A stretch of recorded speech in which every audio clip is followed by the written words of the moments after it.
avons l'honneur de vous recevoir dans ce cadre qui est notre station-service de Molende. Non seulement parce que c'est une station que nous sommes en train de mettre à niveau, mais aussi nous avons eu à avoir un beau projet avec nos partenaires de EAG. EAG, ce sont des partenaires avec qui nous avons commencé il y a plus de 5 ans, avec qui nous avons commencé à installer en ces lieux depuis d'abord de panneaux photovoltaïques et alimenter toutes ces stations. Mais aujourd'hui, pourquoi nous nous retrouvons encore là? Parce que après avoir fonctionné avec nos partenaires, avec qui nous avons cheminé, où ils ont installé pour nous des panneaux photovoltaïques en Bandaka, nous avons une station équipée totalement en panneaux photovoltaïques qui fonctionne très bien. Nous avons eu quelques problèmes ici, mais l'ambassade américaine a décidé de nous faire un don de tout ce qui est batterie et encore panneaux photovoltaïques. Nous sommes cette entreprise qui a commencé avec la transition énergétique. Parce qu'aujourd'hui, on sait que d'ici 2035, les pays de l'Europe vont quitter l'énergie fossile. Et nous avons déjà commencé avec ça, avec nos partenaires EAG. Donc, nos stations aujourd'hui, il y aura 7 stations qui ont été éligibles au programme, qui seront dotées en panneaux photovoltaïques. L'avantage est que non seulement nous allons plus utiliser très souvent les groupes électrogènes, nous allons beaucoup plus utiliser les panneaux photovoltaïques et le courant SNEL, mais aussi nous entrons déjà dans cette transition qui nous demande d'utiliser moins de carbone. Donc c'est l'avantage. Aussi, avec nos partenaires de EAG, nous sommes en train de travailler avec eux pour arriver à mettre des bornes pour des véhicules électriques. Vous savez qu'aujourd'hui, peut-être il n'y a que moins d'1% des véhicules qui sont électriques.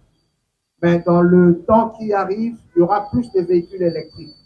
Avec nos partenaires, nous placerons des bornes dans plusieurs stations pour que plusieurs véhicules puissent s'alimenter en électricité. Donc, ces grands projets que nous commençons aujourd'hui comme une petite source et nous savons que ça va encore s'étendre. Pour ce faire, nous vous remercions tous pour votre visite. Ce que nous voulons vous annoncer, ce n'est qu'une étape que nous commençons. Cette étape va s'étendre à beaucoup plus de stations et nous allons continuer comme ça pour effectivement basculer vers la transition énergétique. Je vous remercie, Monsieur le ministre. Mot du directeur général de Coville à l'occasion de la cérémonie marquant le lancement du projet d'installation des panneaux solaires dans les stations Coville SA. Excellences et Messieurs les ministres du portefeuille, Messieurs le Président du Conseil d'administration de Coville, Madame et Messieurs les administrateurs de Coville SA, Madame et Messieurs les directeurs généraux adjoints, Messieurs les responsables des sociétés AIG et Gridex Doura Holding, Messieurs le Président de la délégation syndicale et représentants du personnel de Coville, Messieurs et Mesdames les cadres et agents de Coville SA, chers invités, protocole respecté. En tout, je commence par présenter mes excuses à son Excellence, Monsieur le Ministre, pour être venu en retard. Et au PCA, évidemment. Nous voudrons vous remercier pour votre présence aujourd'hui manifestée à l'occasion de cette cérémonie d'excellence. Celle-ci marque le lancement de la pose des premiers panneaux solaires, communément appelés photovoltaïques, et des bornes de recharge des voitures électriques par nos partenaires AIG Gridex en République démocratique du Congo. En effet, dans le cadre du contrat signé entre Coville SA et les sociétés AIG et Gridex, cette station-service avait été choisie comme premier lot pour l'exécution de ces projets. Il s'agit de la station de Likia, Ngaliema, Ngaba, Cardinal, Frontière, Bypass et Diluaka.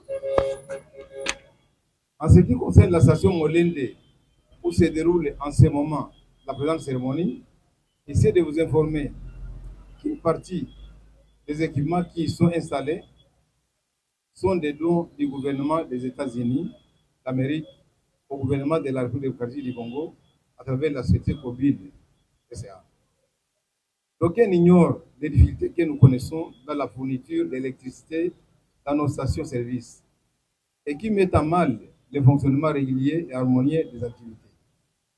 En vue de pallier à la situation de coupures régulières d'électricité fournies par la SNEL et l'utilisation ininterrompue des groupes électrogènes dans nos stations-service et offrir ainsi un service de qualité à notre clientèle, la Direction générale s'est résolue de signer un partenariat avec les sociétés AEG et Gritex pour le financement et l'installation des panneaux solaires dans nos différentes stations-service afin d'assurer régulièrement la vente de nos produits à notre clientèle sans inquiétude. Comme vous pouvez bien le constater, à l'instar de ce que nous découvrions aujourd'hui au sein de cette station Molende, notre partenaire va installer les mêmes matériels et équipements dans les autres stations de service si haut évoquées. Il s'agit non seulement des panneaux solaires en vue de leur exploitation régulière, mais aussi des bornes ou équipements de recharge pour voitures électriques dans les prochains jours. Une importance capitale, notamment sur le plan économique et environnemental. Économiquement, ce dispositif permet à Kobil de diminuer les coûts de consommation de la SNEL, du carburant, et lui permet ainsi d'économiser tous les frais destinés au paiement des différentes factures liées aux dites consommations. Sur le plan environnemental, ces installations devront également permettre à Kobil SA de diminuer sensiblement la pollution en gaz à effet de serre générée par la consommation régulière du carburant par les groupes électrogènes lors des coupures d'électricité et de lancer cette société du portefeuille de l'État dans la phase de transition énergétique. Et vive les relations RDC-ISA, et vive le président de la République, initiateur de tous ces projets que nous mettons en exécution sur l'institution du gouvernement de la République, et vive les partenariats COVID, SA et AEG, Redex, Loire. Excellence, messieurs et madame, nous vous remercions. Excellence, Monsieur le ministre du portefeuille, représentant de l'actionnaire unique, Monsieur l'administrateur directeur général de Kobil SA, Monsieur le directeur général adjoint en charge de la coordination technique de Kobil SA, Messieurs et dames administrateurs et censeurs de Kobil SA, Messieurs le directeur, cadre et agent de Kobil, membres de la société AEG, Monsieur le représentant du personnel de Kobil SA, au nom du conseil d'administration et en mon nom propre, je vous remercie pour avoir accepté de sacrifier un temps de votre journée pour répondre à cette invitation. Aujourd'hui est une journée particulière. Particulière parce que cela confirme que Kobil est réellement en train de se développer. De se développer dans le sens de ce qu'on appelle aujourd'hui la transformation énergétique. Parce que, comme vous le savez, Kobil est doté de 38 stations qui couvrent l'ensemble du territoire national. Et chacune de ces stations, pour qu'il y ait un meilleur service des clients, comporte des groupes électrogènes. Pour qu'en cas de coupure, il y ait poursuite des services de vente de nos différents produits. Alors imaginez que la plupart de ces groupes électrogènes peuvent avoir une moyenne de puissance de 20 kV. Ce qui veut dire, je parle sous le contrôle du gestionnaire de ces stations, que moyennement en une journée, c'est 100 litres qui peuvent être consommés. Multiplié par 38 stations, on arrive à un total de 3800 litres par jour. Au bout d'un mois, si on fait un calcul, on peut arriver à 114 000 litres. Et au bout d'une année, on peut facilement atteindre 1 400 000 litres de consommés. Donc aujourd'hui, la direction générale de Kobil SA est en train de réussir un double coup. Le premier, c'est celui de faire des économies sur les dépenses journalières de la société. Parce que la compensation aux francs congolais de ces 1 400 000 litres constitue un matelas financier pour Kobil. Mais le deuxième aspect positif, c'est que chaque jour, lorsque nous nous levons, nous nous posons une question pour nous autres qui sommes déjà parents. Quel est l'héritage que nous allons laisser à nos enfants? Et en mon humble avis, en tant qu'environnementaliste, je suis convaincu que le meilleur héritage que l'on laisserait à nos enfants, c'est un monde où il y a réellement le respect du climat, il y a un écosystème qui fonctionne convenablement. Et donc, Kobil répond à ce paradigme qui consiste à ce qu'aujourd'hui, nous puissions de plus en plus réduire les émissions de gaz à effet de serre.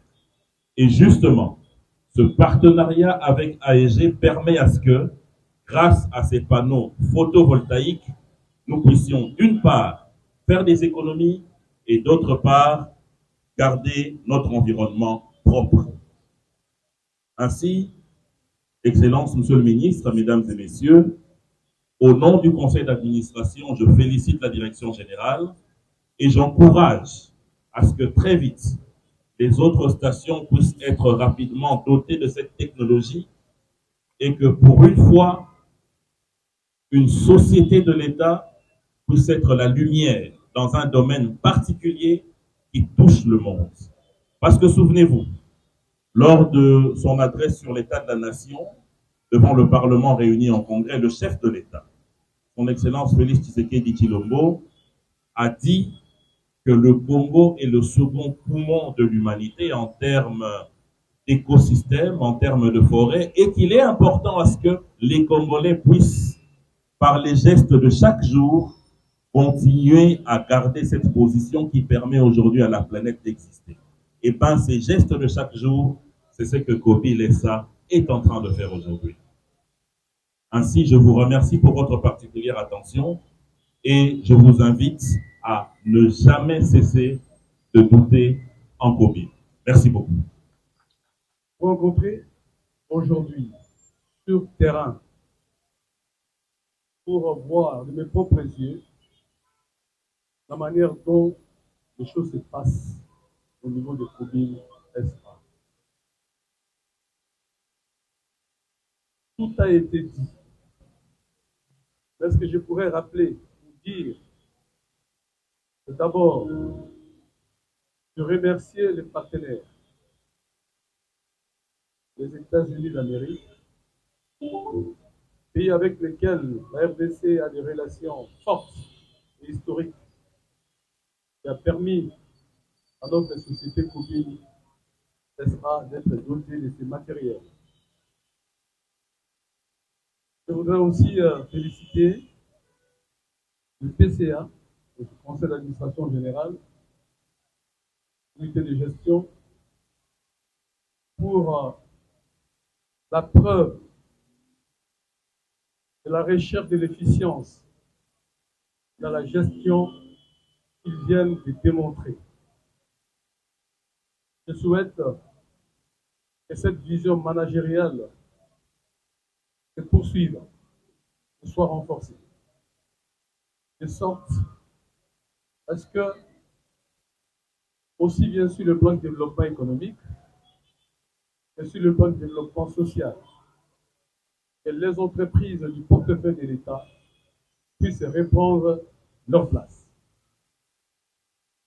Avec le modèle que j'ai vu, Kobil, que j'ai reçu hier, je note que les entreprises du portefeuille de l'État peuvent être citées en exemple dans la gestion orthodoxe des entreprises ou des sociétés tout simplement. La référence a souvent été donnée aux entreprises strictement privées. Mais là où l'État est propriétaire unique, ou là où l'État participe activement, généralement, une certaine opinion a considéré que la gestion ne se passe pas toujours de manière orthodoxe. En tout cas, ce que j'ai lu des documents que j'ai reçus de Kobil SA, ce que j'ai entendu des audiences que j'ai accordées au mandataire public, y compris de Kobil SA, ce que je vois aujourd'hui, démontre que Kobil SA s'inscrit dans la dynamique que je veux imposer, mieux impulser aux entreprises du portefeuille de l'État. Quelle est ma vision? Ma vision du portefeuille de l'État se résume en 4 axes, je dirais en 4 finalités. La première, c'est que les entreprises du portefeuille de l'État doivent contribuer à la croissance économique. Et c'est le cas. La deuxième, c'est que ces entreprises doivent participer au développement social. On est en plein dedans. Le troisième axe, c'est que ces sociétés doivent contribuer à la création, sinon à la protection des emplois existants. Avec ces dynamismes, je ne doute pas que les emplois existants sont protégés et que de nouveaux emplois, avec le développement de l'activité, vont être créés. Le quatrième axe est celui d'améliorer la contribution des sociétés, des entreprises du portefeuille de l'État au budget de l'État. Je ne doute pas que c'est le cas pour Kobil SA au regard des chiffres que j'ai vu passer sous les yeux. Et donc je viens pour rappeler cette vision et dire, pour aller plus loin dans cette vision, quelques exigences au niveau de mon ministère s'imposent. La première exigence est celle de la gouvernance, la qualité de la gouvernance. Et là-dessus, lorsque j'ai reçu les mandataires, je leur ai dit qu'il était question que chacun respecte ses frontières. Le PCA a ses attributions, mais à l'action. Je pense que le temps est venu donc pour que le PCA et la directeur général puissent nous montrer de quoi il est question. Mais j'ai noté aussi un aspect important, au-delà de l'efficience dans la gestion des finances de votre société, de notre société, il y a la prise en compte des questions environnementales, même l'anticipation sur les véhicules électriques. Et pour ce, je dois dire qu'il faut poursuivre cette lancée et que les autres puissent copier ce modèle. Merci.